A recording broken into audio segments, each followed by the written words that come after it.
Hello, everybody. Welcome to another episode of Money and Change. My name is Ira Robinson. As always, we are here with Stu Shear. Hello, Stu. Hi, Ira. How you doing today? It's been a hell of a week, but I'm here. Well, yeah, it's been one of those weeks down here, too. First we have decent weather, and then it gets cold and it snows, and then it gets a little warmer, then it snows. Of course, everything melts off, and then today we're about 66 degrees, and I can't believe it. Yeah, it's like in Indiana and Ohio both, where the states are really guilty for taking the challenge of you can't have all 4 seasons in a week. It turns around and says, hold my beer, you know? Yeah, you got it. Well, in this case, it was just up and down all last week. I mean, the first 2 days of the week were fantastic. Then all of a sudden it went right down the crapper. And accidents all over the place because people said, oh, it's decent weather. Let's go out for a drive. Oh, it's ice, snow. What do I do? You don't go out in it. Oh, yeah. Yeah, you get that. And everybody seems to be getting down sick because of the just really weird, drastic weather changes going on. Have you ever heard of thieves' oil? I have indeed. Love the stuff. I use it. And I'll tell you what, people come around me and they said, oh, the family's got the heebie-jeebies. Oh, stay away. I'm not shaking your hand. And then I go home and I spray a little in the air and take a whiff of it. You know, it's got clove and a bunch of other stuff in it. But I swear it works. It keeps the sickness cooties away. It does indeed. A little expensive for a spray bottle, but it does what it's supposed to do, especially if you're going to take it airline trip to Florida or some other nice place where it doesn't snow. You kind of put that on a handkerchief, and then as you're going down the ramp into the plane and you're sitting on the plane, somebody's coughing and wheezing among little kids screaming and everything else on the flight. Just take a whiff of that, and that kind of keeps the crud away, supposedly. I'm not a doctor and I'm not prescribing, but that's only what I've heard, and so far for me it's worked. Well, this week I've got some shout outs. We always do one for the University of Findlay, and they're trying to prepare their students, and they do a successful job of it too, for meaningful lives and productive careers. And like I said a couple of weeks ago, the College of Business is going to be moving into a brand new building this next fall. Beautiful building. They've got a lot of different things going on campus, and their team is now in tournament for basketball, which is great. So, a lot of good things go on up there. It's a neat campus to visit. It's in a quiet town called Findlay, Ohio. It's probably got about 40,000 people living there, but it's got everything you want from shopping centers to whatever. And the University of Findlay has 3 campuses in Findlay. They have a hazmat campus on one side of the city. On the other side, they have the equestrian campus, and they do equestrian studies, and that's with horses, and they also do pre-veterinary things there too. So it's a pretty good rounded school, very good professors, and real nice people to work with. So that's www.findlay.edu, and if you go to moneyandchange.weebly.com and you go to the home page and click on education, it will take you there, and there are videos about the campus and what goes on. Now, as usual, I always talk to Papa Bear and Mike and Skills at Show Us, Don't Tell Us. And ever since I did some time on their show, we get together probably a couple times a week. And more than likely, Skills is going to get a hold of me on Skype tomorrow night before he goes on the show. And he always wants to shoot the bull. And we have good discussions, and we talk about gold and silver and everything else. And we always have a good time. And then Papa Bear chimes in, and then eventually Mike. But then they have their show from midnight to 3 in the morning. So a big shout out to those guys. Also, a big shout out to the LNM Radio Network. You know, it's almost been 4 years of me doing this program. I can't believe it. 4 years. We first started out doing half-hour sessions with Michael Vera, and then later on, hour sessions with Michael Vera, Peter Kling, and then on my lonesome, not really, but with you on the radio. And it's been a good 4 years, and hopefully we're helping some people out there. And that's why we have the website at moneyandchange.weebly.com. We've got all kinds of things there that are very pertinent to what's actually going on in the world today, actually in the U.S. today. Also to Open Eyes Network, where somebody I'm talking to happens to write a lot of books.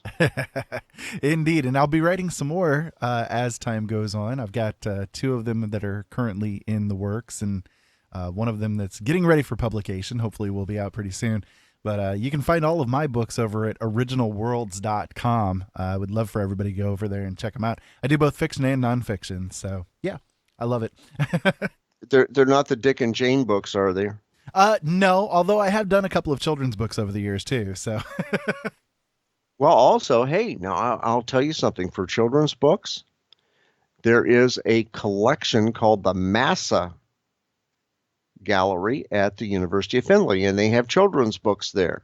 Oh, that's cool. And they also have illustrations and so forth. So you might want to donate one of your books over there because it gets heavily traveled. That is cool. I definitely will. Definitely. It's a good thing. So, you know, I mean, I don't see how you can write all those books. I just can't fathom it. Well, it's, I mean, one thing that's difficult with it is, you know, my eyesight problems. So I have to use somewhat specialized equipment for it. But I have actually tomorrow, I'm excited because I have a new piece of equipment coming in that hopefully will help out. It's a bit of a spendy product, but hopefully it will be worth it that I can write even more with. Do you use Dragon Speak? I used to, but you know, when I'm writing nonfiction, I do the Dragon naturally speaking, and when I do fiction, I have to do typing because my brain thinks better when I'm typing as opposed to when I'm talking. So yeah, I do the Dragon for nonfiction because it's easier to roll off the tongue, the like facts and just doing general conversational type of speaking, which is how I write nonfiction. The fiction ones, it takes a little bit more concentration to do, I guess you could say. Well, if I could only do that. I mean, I can only do the Wrinkle City Gazette, which, by the way, it's posted at moneyandchange.weebly.com in the humor section. So, you know, I mean, I can only do humor for some reason. I mean, I don't know. I'm going to have to maybe get a piece of your brain and transplant it into mine. That would work. I'll donate it to science. How's that sound? But yeah, but it's just my luck. You get some of mine and yours. I already have enough of a pervy brain. Thank you. Everything goes to hell in a handbasket, doesn't it? Exactly. Oh my God. I got to hand it out to Southern Prepper 1 too. Again, Dave Kobler on YouTube really had some good videos about doing some prepping. And I've also posted today, for example, 3 more videos up there. You want to know about prepping? It's there. All you have to do is go through the videos, and then you go to another page, and I have a bunch of written articles on prepping. Not that I am a prepper. I'm a prepper, you're a prepper, let's be a prepper too. But you know, things to know. You know, what happens if you're in Oroville out in California and the government says you have to leave? And you've got 30 minutes to pack everything. Do you have a go bag? A bug out bag? What documents do you take with you? Yeah, exactly. Funnily enough, this week we went and spent a little bit of money, which always hurts a little bit, but it's worthwhile. We bought like, oh geez, I guess it was 50 pounds of flour, 50 pounds of rice, 50 pounds of sugar. We bought probably another 20 or so pounds of mixed beans and yeah, all kinds of stuff. I mean, just, you know, huge amount of spices and that kind of thing. And we always, whenever we do this, we divide it up into smaller packages, you know, Ziploc bags, basically. Not advocating that particular brand, but everybody knows what I'm talking about when I speak about that kind of thing. Resealable bags. And anyway, so we always put about 3 or 4 pounds of each type into these smaller bags, and we stick them into a tote, a big Rubbermaid kind of tote to help, if something happens, we can just grab that tote, toss it into the car, and go. And we've got our other emergency bags as well that we can throw in. But it's always a good idea to do that kind of thing because you never know what's going to happen. We actually had earlier this week, we had an experience here in the house where we had a fire lit in the house. And, when that kind of thing happens, it really wakes you up to realize, okay, yeah, if something happens, we need to go quick. You never know. Well, yeah, a fire in the house. Do you have fire alarms in the house, smoke detectors? Yeah, we do. You have... We were lucky, though, that all of us were awake, and it happened right in the center of the living room area, so we were able to get it taken care of quickly. But all right, Jolene was playing with matches again, right? Man, yeah. I'll tell you what, she's just got to stop that. She does. She burned about a 2 foot by 2 foot hole into the carpet. So. Holy cow!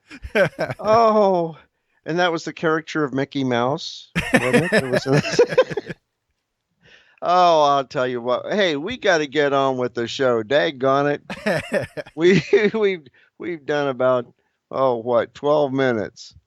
And we haven't even gotten to the disclaimer yet. It's terrible, terrible. God, but we're having fun. Come on, guys, tell your friends about the show. We do have a lot of fun. And we chat before we go on the air, and sometimes we chat after we go on the air, after we're done with the show.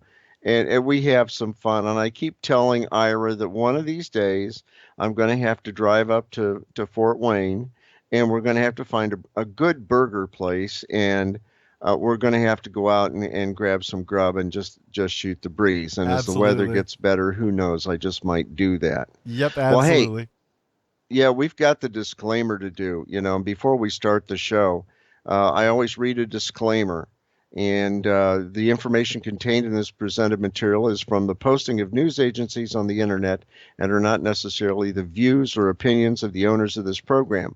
We are not responsible for and expressly disclaim all liability for damages of any kind arising out of use, reference to, or reliance on any information contained in this broadcast. The information provided is not offered as financial advice, financial planning, or for investment purposes, so you want to use this information at your own risk. Now from the desk at xe.com, the currency chart for this week is the euro gained a penny on the dollar. It's now $1.06.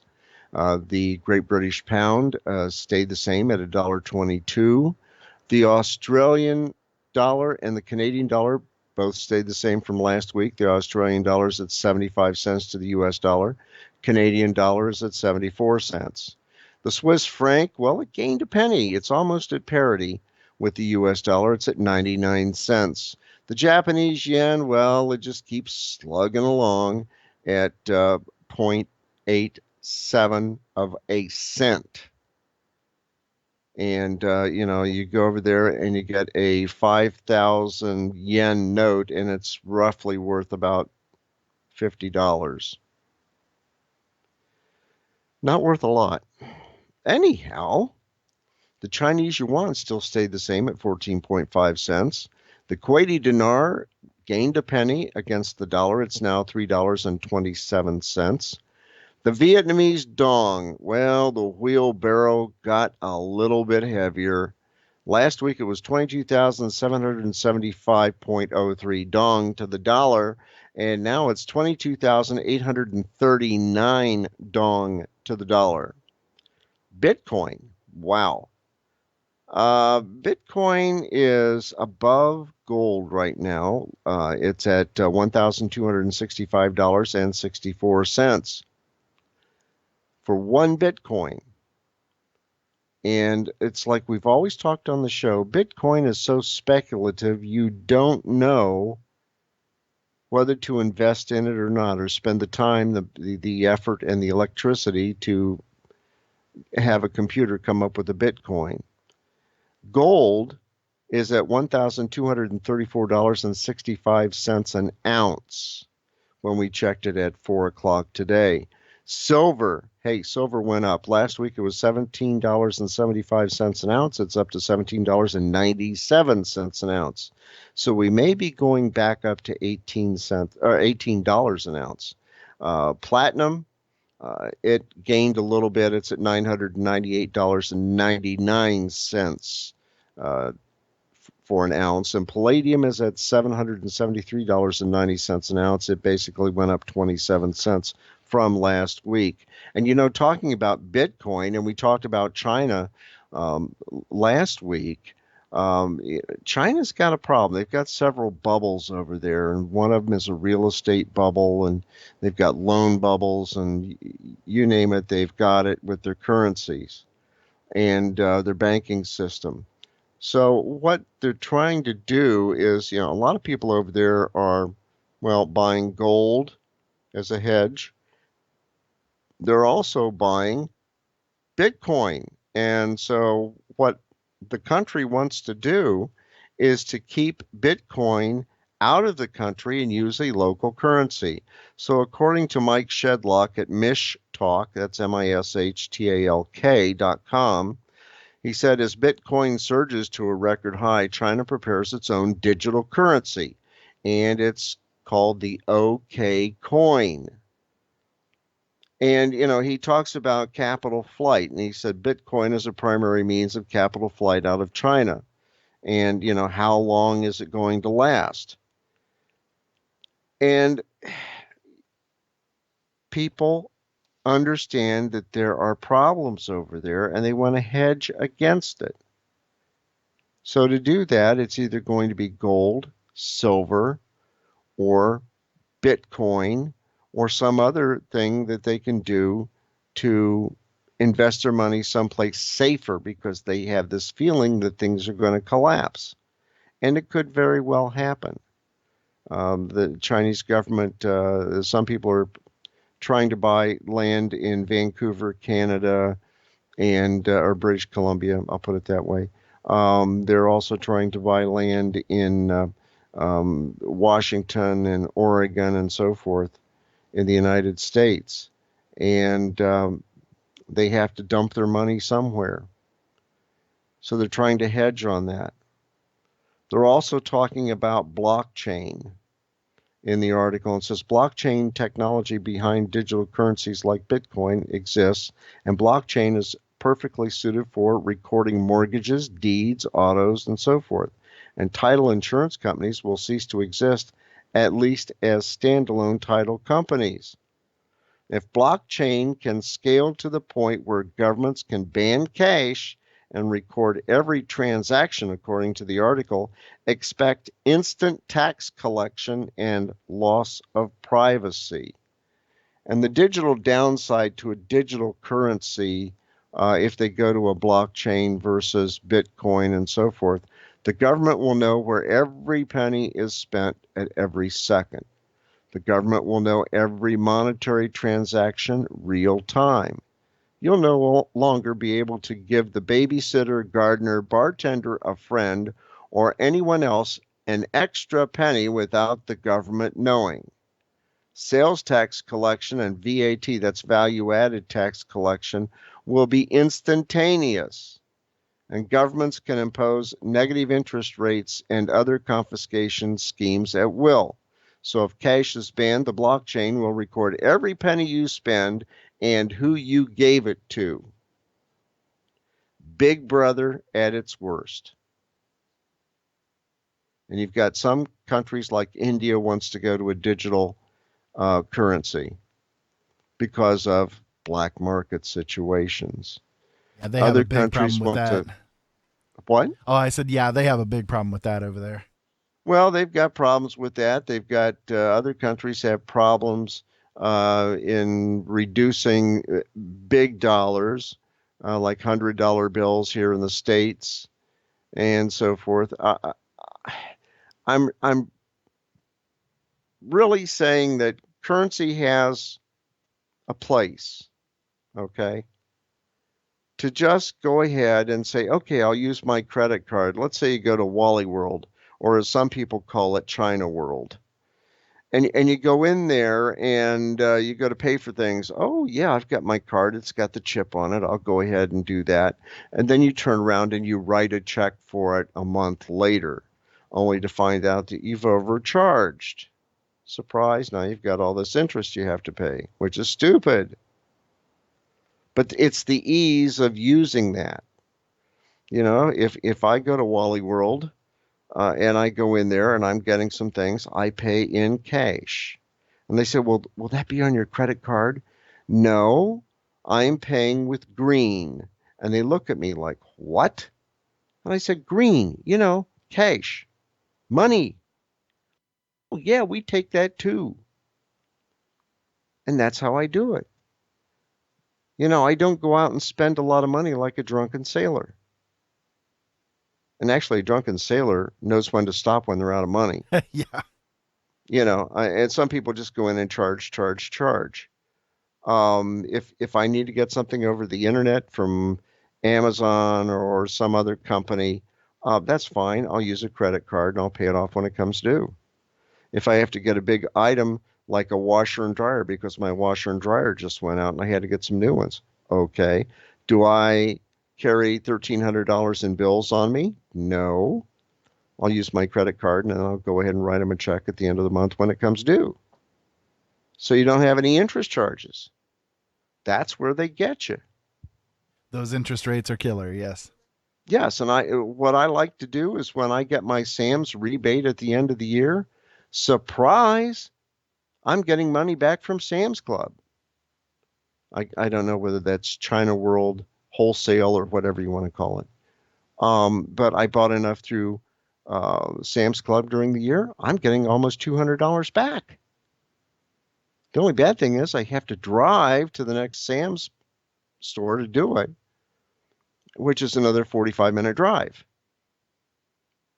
So, you know, but all I do is go down and I'll get stuff at Sam's Club and put it in the car, and then I'll drive back, and then I'll go out to my little secret bunker, another 2 hours away from here, and deposit it there. Why? Because if there's a crash, grab the bug out bag and boogie. So, you know, be wise about using credit cards. Be wise about using cash. If you don't have the money to buy something, then don't buy it. That's my advice. Well, we had another article from Matt Agorist, Agorist, from activistpost.com. And this is close to my heart, very dear to my heart. You know, remember we talked about the prisons in Iceland and what they're doing to all the bad bankers, the bad politicians. Well, this article came out. Former IMF, International Monetary Fund chief, sent to jail as Spain prosecutes 65 elite bankers in enormous corruption scandal. I wish I had an applause button because I play that one quite a bit. Anyhow, in the article, it says in many other countries, excluding the United States, corrupt bankers are often brought to task by their respective governments. Well, the former head of the International Monetary Fund, Rodrigo Rato, R-A-T-O, was sentenced to 4 years and 6 months behind bars. According to AFP, Spain's national court, which deals with corruption and financial crime cases, said he had been found guilty of embezzlement when he headed up the Caja, that's C-A-J-A, Madrid, and Bankia, B-A-N-K-I-A, at the time when both groups were having difficulties. Rato, who was tied into a slew of other allegations according to the report, was convicted and sentencing for misusing about 12 million euros between 2003 and 2012. The people of Spain were outraged over the scandal as it was discovered during the height of a severe financial crisis in which banks were receiving millions in taxpayer dollars.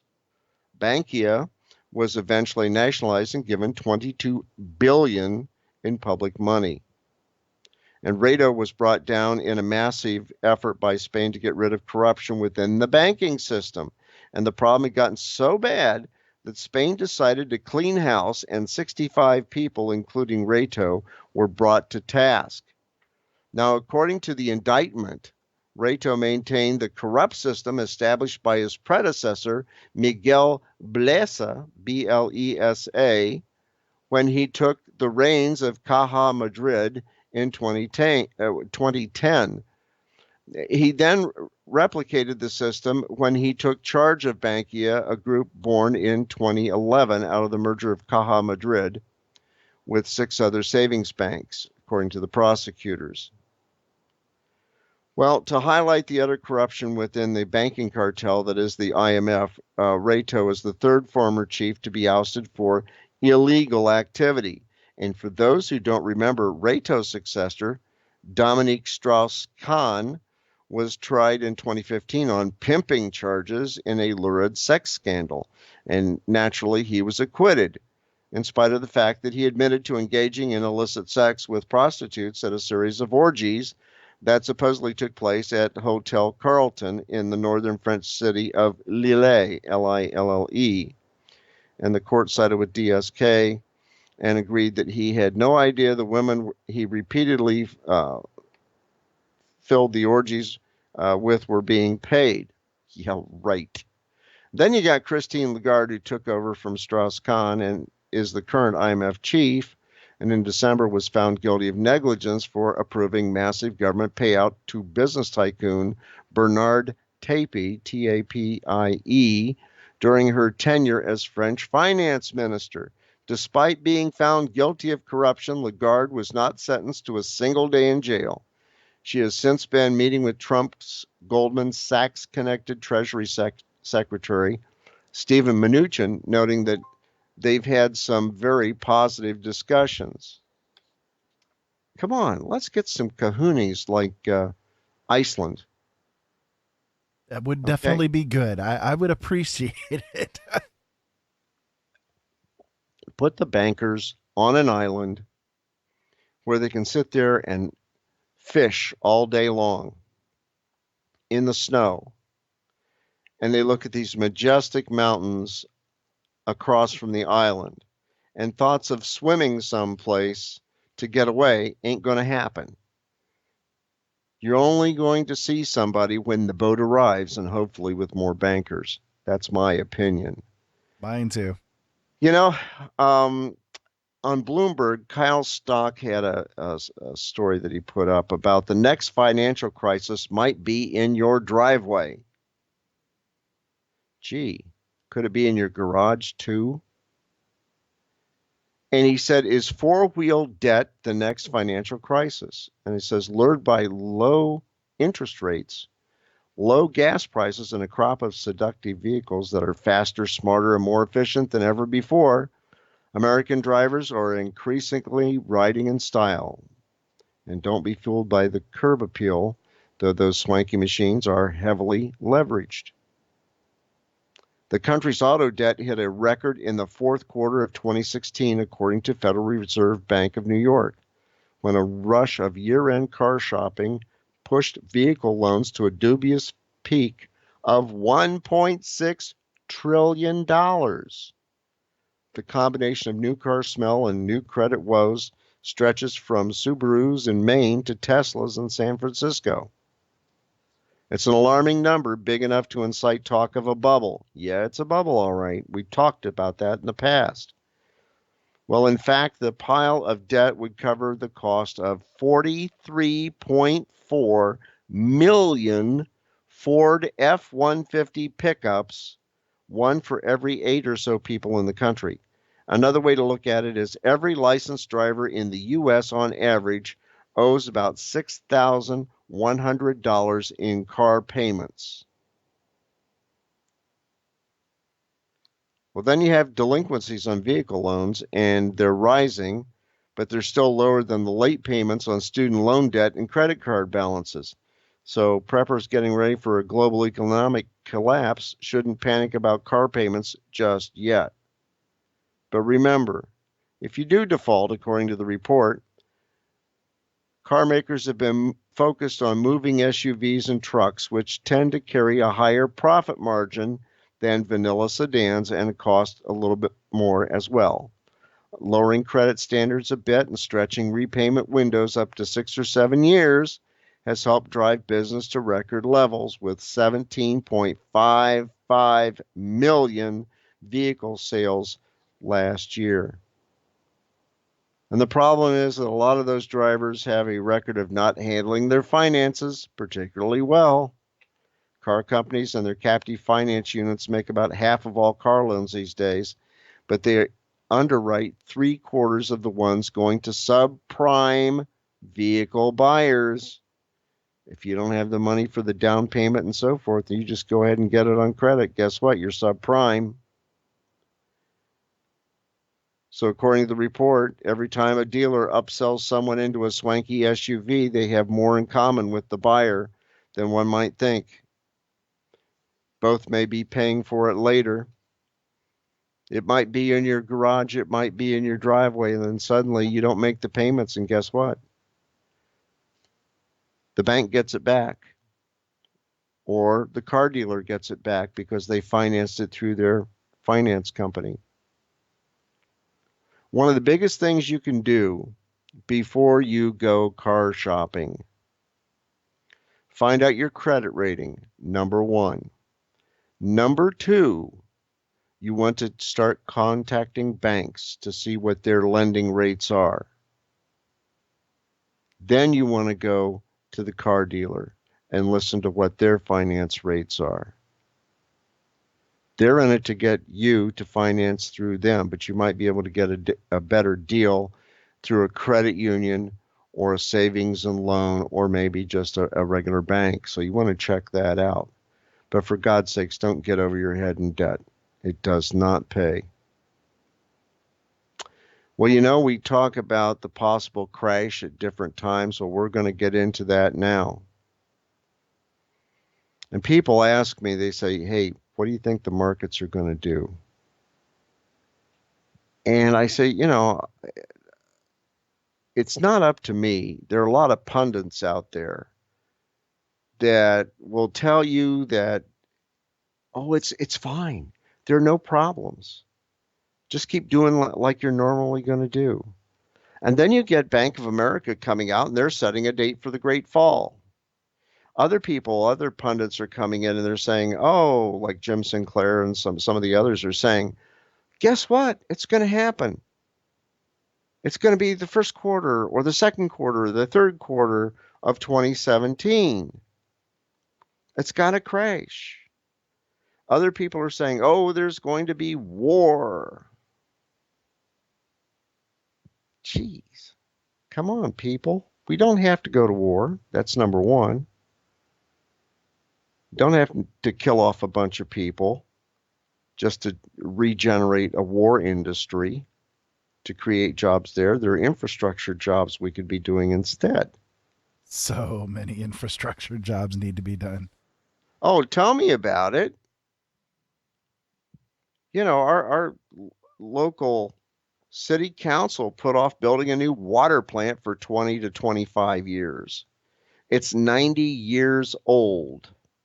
The place is falling apart. So they went to the public and said, look, this is what we need to do. We need to invest $34 million for a brand new water plant. Okay, what's the interest rate? And then you find out that in order to get the loan to do the water plant, the city has to take and charge the customers 10% more for the next 4 years for water usage. And thanks to our EPA, you have to do something with stormwater and sewage. So they're going to up that 20%. And now everything is up 30% for the next 4 years. Talk about people being happy? No way. You've got other infrastructure projects going on. If you don't have stormwater or water, you might have electric. You know, down on the Ohio River, I believe I don't know if it's American Electric Power or what it's called now. They're shutting down coal-fired generation systems down on the river. Why? Because of an alphabet organization called the EPA. The EPA has been one of our own worst enemies, in my opinion. And people are saying, well, when are things going to fail? When are things going to fail? I'll tell you what. Some are saying, and we'll get into an article about that after March 15th. That's like 10 days away. Some people are saying, oh, at the end of the second quarter of 2017. Some are saying at the end of the third. Well, Bank of America, according to Zero Hedge, came out and they said that Bank of America sets a date for the market's great fall. And they said, with the U.S. stock market likely to continue its levitation today, it means that by close of trading, the S&P 500 will be above 2,400, the same as Goldman's year-end price target, and 100 points away from Bank of America's euphoric blow-off top destination, which is also known as Michael Harnett's Icarus trade. Now, wasn't Icarus that dude that made some type of a flying outfit in Greek mythology? And Daddy said, now stay low, don't fly high. And Icarus got up in the air, flapping his wings and flying around, and he got higher and higher and higher, and he got so close to the sun, the glue melted, and he fell to his death. Is that how that story goes? Something along those lines. Yeah. Well, it's my take on the story, okay? I mean, super glue wasn't around back then. Maybe he could have gotten a little bit higher. But the old man warned him, okay? You used animal glue instead, I mean, super glue would have worked a little bit better. But it's a great fall. It's a Humpty Dumpty trade situation. And the Standard and Poor's, it keeps going up and up and up and up and up and up and up. Okay, so let it go up. People are just gambling. But according to the guys at Bank of America, they're saying that, hey, it's going to happen. You got consumer confidence for 15-year highs, and small business optimism is great. Oh, Trump is in. The people behind the scenes pulling the strings are going to pop it one of these days. They're not telling anybody when. And so here we have a lot of people putting money in to the stock market because stocks are going bigger, better. Oh, I got to get in there and make some money. Then what happens later on? They sucker the people in. Then all of a sudden the people in the know say, okay, sell. We've made our money. And things all of a sudden drop. Then they take their profits and they go ahead and put it into gold and silver. Can happen. We didn't talk about gold and silver prices.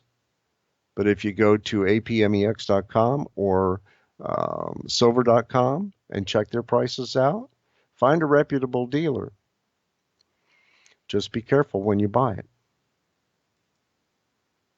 But you take a look at everything that's going on. It's scary. And if you're not preparing now, later on down the pike, something's going to hit and you're going to be out of food. You don't have any way of taking care of water. You don't have any medicines. You haven't listened to the show. You haven't told your friends to listen to the show. You haven't gone to the website, moneyandchange.weebly.com, and you suddenly find out you're up crap creek without a paddle. And you deserve everything that you get.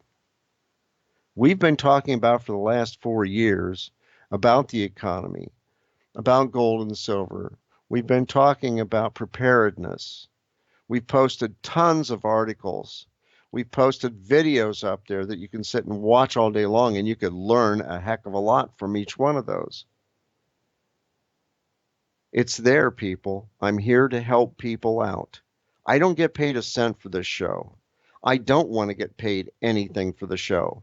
I could probably go out and get sponsors, but I don't want to do that. If you want to donate to LNM Radio Network or Open Eyes Network, go right ahead. Donate.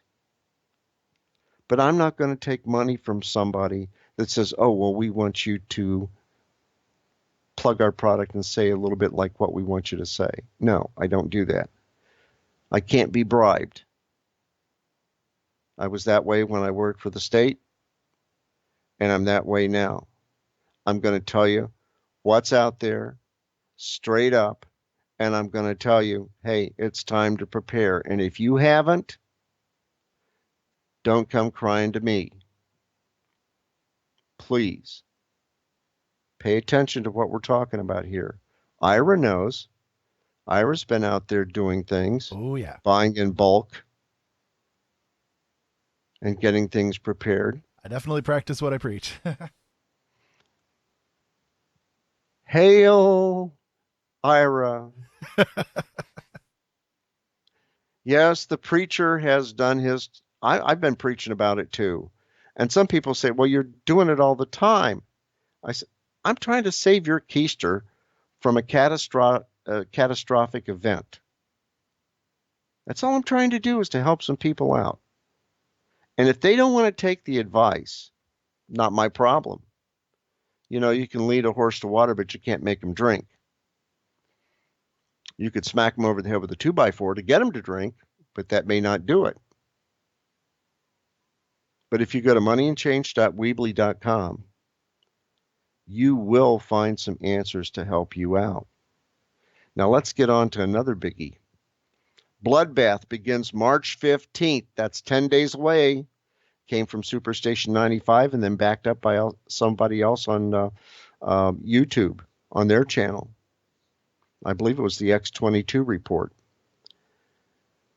Debt ceiling hits Treasury to run out of cash by June 2017. No food stamps or welfare this summer?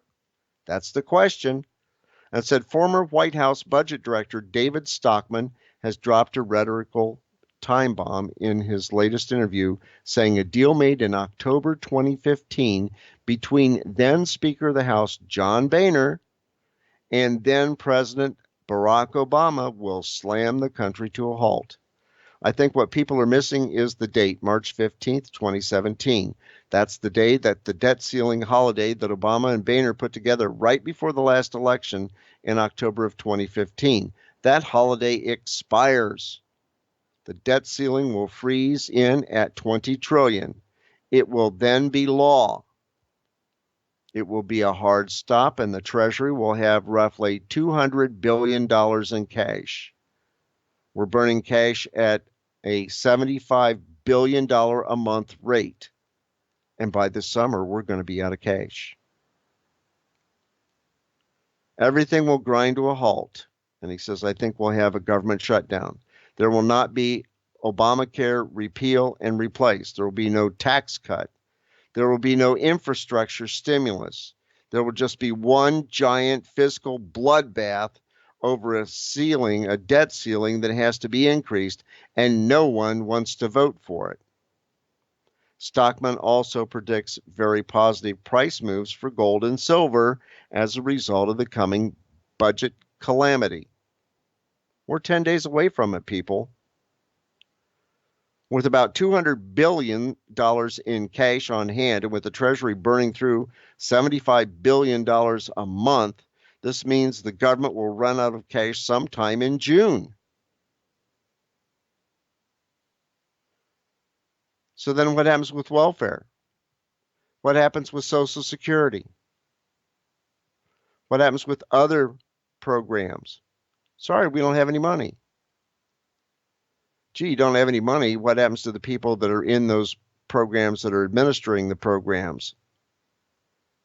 Do they get laid off? Not right away. but eventually there'll be RIFs, reduction in force. And according to the report, he says, I think that's what's going to shock the system. It'll scare the living bejesus out of Wall Street and the financial markets, because then you won't have a sudden clarification or resolution to the problem, and that could go on for days and weeks. Can you imagine people in the streets? Oh, I didn't get my welfare check. I can't go get my pop and cigarettes and booze. There's a problem there. There's a big problem. The government is not going to be there to save your keister if everything goes down the crapper. I can tell you that now. So, if you're not preparing and this stuff hits, Trump can't do it all. He's trying to correct a lot of the things that were basically in place over the last 8 years. He can do some of it. The Democrats have to give him a chance, and I don't think that they are. And I think what they want is a lot of turmoil this summer. And that's going to be scary.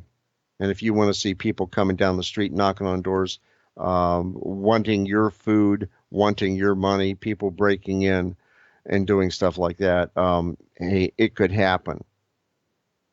It could happen. So, you know, if they don't get something straightened out in the next 10 days and everything goes to hell in a handbasket by the end of June, I mean, you can see it. Food stamps, what's known as SNAP, welfare, Section 8, and the like can all end in June. But by July, everybody will be going nuts because their EBT cards are totally useless. You know, there was a report a few months ago about somebody going in and using their EBT card, and it was out of money. And it was at a, I believe it was like 7-Eleven, you know, convenience store. And they literally started knocking stuff over, just throwing a fit. Well, at least they'll get 3 squares a day for probably the next 6 months for criminal damage. But, I mean, there's no excuse for that. We've got another one from Superstation 95. Wall Street exec jumps to his death. Remember, a few years ago, we had financial people getting headaches with 8 nail gun nails to the head, and people allegedly trying to learn how to fly off the top of buildings or hanging themselves off of bridges or doing other different things, committing suicide. Well, in the Upper West Side in New York, a 47-year-old financial company executive was killed Wednesday when he jumped from a luxury apartment building. Kevin Bell jumped from a 9th floor kitchen window at the famed Apthorpe, that's A-P-T-H-O-R-P building on West End Avenue near West 79th Street around 7:20 in the morning. He landed on some scaffolding that was set up in front of the building and was pronounced dead at the scene. Bell left a note indicating he'd been depressed. He had a history of depression. He left behind a wife and 2 daughters, a worker at the building said. His family was at home when he jumped. The family hysterical. Hell, I'd be hysterical too. Just my luck, I'd be one of those financial professionals, and I'd want to jump out a window. But luckily, I live in a ranch house, so the fall wouldn't kill me. I might have some bushes in my face, though, but that's about it. But we've got all of these people, the financial guys, you know? They're out there to make some money, and stuff goes wrong. They get depressed. They go through their draw. They haven't made enough commission, whatever. It's bad news. That tells you how bad the current state of affairs are in the economy. And if you can't read anything from that, you know, the national debt is at $19,981,675,000,000 and flying up. It's going to be 676 before we probably quit this show. The debt is $61,560 according to the debtclock.org. That's per citizen. And per taxpayer, it's $166,751. That's a lot. And I remember when we first started things out, just even a couple of years ago, it was at $162,000 per taxpayer. I mean, it shows you, you know. Well, yeah. I mean, it's crazy. You know, and the politicians It's don't easier, listen to the people. Stu. It's easier for me, I think, to break it down into those smaller numbers because, you know, when we're talking about trillions of dollars and billions of dollars, most people don't have a concept of it, but most people can at least conceive of, okay, $162,000 is less than $166,000 per taxpayer, you know, and it makes a difference to the mindset. You know, this is the reality, guys. This is what we need to pay attention to. And you take a look at the number of bankruptcies and foreclosures. Bankruptcies are 868,178, and foreclosures are 512,279. You know, we've got part-time workers, 27,405,598 part-time workers. Full-time workers are 124,847,723. That's 124 million. The actual unemployed is 14.9 million people. Something's wrong. It's been wrong. And nothing's been done to correct it since 2008. Actually, probably 2006, 2007. It's scary out there. If you're not preparing, if you don't listen, I can't help you. I'm trying. I want to help people out. And if I can do it with this show, that's fine and dandy. You know, even just helping one person helps quite a bit. Here's something else that's scary. The Pension Benefit Guaranty Corporation is running out of cash, and millions are going to be affected, according to Mike Shedlock from mishtalk.com. The Pension Benefit Guaranty Corporation, or the PBGC, an entity created to guarantee pensions of private corporations, is on the verge of bankruptcy. The clock is ticking for 71 penniless union pension funds that rely on a federal insurance company to support their retirees, because the agency itself is also running out of cash, its director said on Wednesday. The PBGC talked about its reduced circumstances Wednesday as it announced that it now officially is making pension payouts for Teamsters Local 707. The PBGC stepped in, as it has with 70 other bankrupt union pensions. They overpromise and they underdeliver, according to the article. They also said that public unions would be in the same boat, except politicians keep raising taxes in a foolish attempt to stave off the inevitable. And in many cases, it's not as much foolish as it is corrupt. Politicians in bed with unions often have their own pensions to protect at taxpayer expense. Teamsters have problems. Then you take a look at Maine. Maine drops $9,000 from food stamps after refusal to comply with work requirements. Governor LePage, some people think he's a little crazy, but I'll tell you what. He put his foot down. He said, if you're not going to work, then we're not going to pay. And I think all he wanted was 24 hours volunteer a month. You know, I mean, you could be sweeping streets, stuffing mail envelopes, licking stamps, doing whatever for 24 hours, just 24 hours, and you get your food stamps. The problem of it is it's been free for a long time. Then you take a look at companies like Wendy's and McDonald's and others. They're looking to cut their labor costs. Well, there's going to be a minimum wage massacre, according to Zero Hedge. Wendy's unleashes 1,000 robots to counter higher labor costs. They're going to put up these little kiosks, and you can self-order at the kiosks. I just went into the local Wendy's this week, matter of fact, yesterday, and I went to get something. They said, "What's your name?" I was ready to say Puddentame, what's yours? Or McGillicuddy. How do you spell that? That's McGillicuddy. Cuddy. Oh, okay. They can't figure that out. Well, all new systems.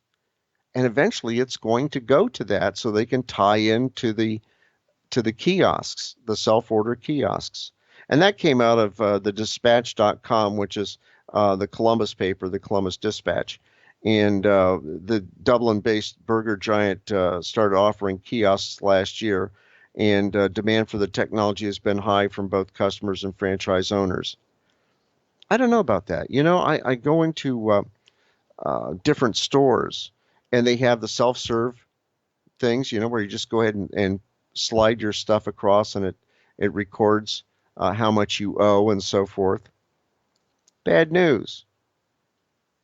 You don't have that personal interaction with people there. And sometimes the machine doesn't catch any problems. So that's a problem. Also, Jared Hopkins and Bloomberg, you're overpaying for drugs and your pharmacist can't tell you. You have to look up clawbacks. And what happens is the customer's prescribed 15 milligrams of stomach medication, pantoprazole. The pharmacy benefit manager has helped negotiate a $15 copayment. And the medicine costs between let's say, $2 and $2.05 for the medicine. The pharmacist is reimbursed $7.22, giving him a profit of $5.17. And the benefit manager claws back $7.78 from the pharmacy. And you wonder why the cost of drugs are so high. It's because of clawbacks. And I listened to an interview one time this week, and it was a doctor. He said, look, I can solve Obamacare very easily, and I can do it cheaply, but Congress has to listen to me. So the guy said, okay, how do you want to do it? He says, all of my patients pay me $50 a month, standard fee. They break an arm, they cut themselves and need stitches, they have a cold or whatever, I'll come in and fix it. If it's catastrophic, like cancer or heart attack or something like that, they have to have catastrophic insurance to cover it. But for $50 a month, I'll handle everything that they need to do. That seems a lot better than being fined because you didn't pay. Absolutely. The doctor really made sense. So you can take a look at moneyandchange.weebly.com. And before we leave today, because I know we've just got a couple of minutes here, did you know that I'm a seenager? A seenager, huh? Seenager. That's a senior teenager. Everything that I wanted as a teenager, only 60 years later. I don't have to go to school or work. I get an allowance every month. I have my own pad. I have my own curfew. And actually, I don't have a curfew. I have a driver's license and own my own car. I have an ID that gets me into bars and the whiskey store. The people I hang out around with are not scared of getting pregnant. And I don't have acne. Now that life is great, and that's why I'm a seenager. And that's from the new Wrinkle City, and that's in the humor section of moneyandchange.weebly.com. It's free to everybody that goes there. Wrinkle City Gazette. It's always there. And with that, Ira, I'm going to ask people to donate to the show to keep everything on the air because, we got to pay for bandwidth, electricity, so forth. We have to do that. I don't take any money from it. I donate my services and my research to help people out. And that's the way I want to keep it. So with that, Ira, that's all I've got this week, and we'll be back next week with more information and some more humor. Great. Sounds great, Stu. Have a great week, everybody. Keep safe out there. Have fun, and thank you so much, as always, for listening. Stu, thanks for all that you do.